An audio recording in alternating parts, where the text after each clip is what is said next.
Почитувани пријатели, се наоѓам во Михен во Сојузна Република Германија, каде што учествувам на политичкото собрание на Европската народна партија ИПП, кој што е највисокото политичко тело на оваа партија помеѓу два конгреси. Од исклучително значење е овој настан, затоа што зборуваме за иднината на Европа во дигитализација, иновација и начин на економски напредок кој ќе значи надминување на кризите, развој на регионите и развој на локалните заедници.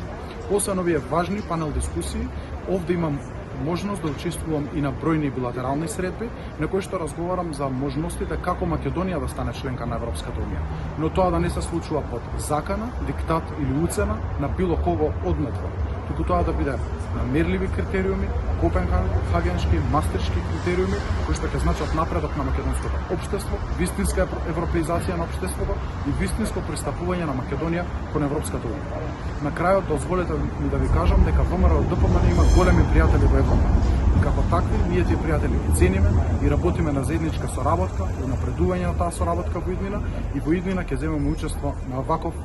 значаен дел на настани, на вакви важни настани кои што ги организира и Европската народна партија, но и другите наши меѓународни партнери.